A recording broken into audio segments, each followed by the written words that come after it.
거짓말을 했다는 이유로 무려 7시간 동안 여행용 가방에 아이를 가둬놓은 계모. 결국 아이는 사흘 만에 안타깝게 숨을 폐쇄된 거뒀습니다. 공간에 있으면 이제 체온도 올라가고 또 수분 손실도 많겠죠.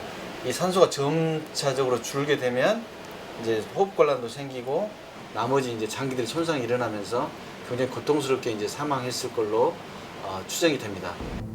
비좁은 여행용 가방에 아이를 가둔 엽기적인 학대.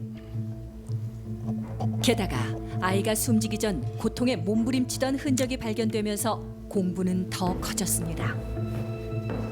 그러나 사건 당일 아이가 의식불명인 상황에도 태연하기만 했던 계모의 태도. 그런 것들이 또 진짜 시점은 잘해요 또. 그냥 이해 건강에 타락한 거지. 엄마 인스타 봤는데 자기 친해 애들 둘만 그렇게 홍보를 다 해놨더라고. 그래도 자랑을. 심지어 계모에게는 2명의 친자녀가 있는 것으로 알려졌는데요. 그리고 또 하나 알려진 충격적인 사실. 비좁은 가방 안에서 아이가 필사적으로 몸부림칠 당시 같은 시각 누군가 집에 함께 있었다는 겁니다. 바로 계모의 친자녀인 2 남매가 태연히 같은 집안에서 놀고 있었다는 건데요. 정말요?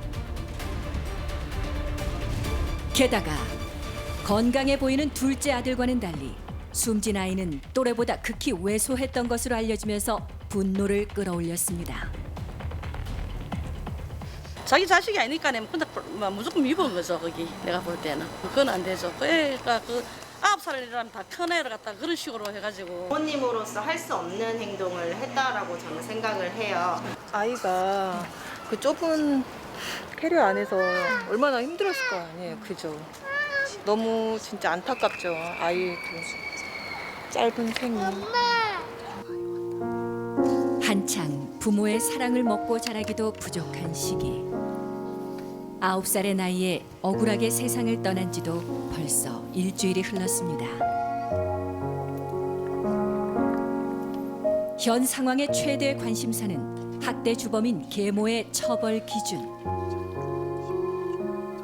상해치사로 볼 건지 아니면 살인죄로 볼 건지 가장 중요하게 차이를 두고 있는 거는 바로 살인의 고의가 있었는지 여부가 관건이거든요. 그 아이를 학대를 하게 된 동기, 그리고 어떤 방식으로 학대를 했는지, 얼마나 자주 학대를 했는지, 학대의 정도가 굉장히 심각한 상황에 이르렀는지, 이런 것들을 다 종합해서 살인의 고의를 인정하느냐 못하느냐가 가장 중요한 기준입니다. 사건의 방법부터 시기까지 비슷한 2 사건. 그런데 처벌의 결과는 달랐습니다. 울산 사건에서는 충분히 35분 동안 아이를 때려서 16개의 갈비뼈가 부러질 정도로 폭행을 한 것이라면 가해자가 때릴 때 아이가 죽을 수도 있겠다라는 인식은 하고 있었을 것이다 라고 해서 미필적 고의에 의한 살인죄를 인정을 한 거죠. 폭행 직후 의식을 잃고 사망한 울산 계모 사건과 달리 칠곡 계모 사건의 경우 상해를 가하고 이틀 뒤에 사망해 고의성이 없었다고 판단된 것인데요.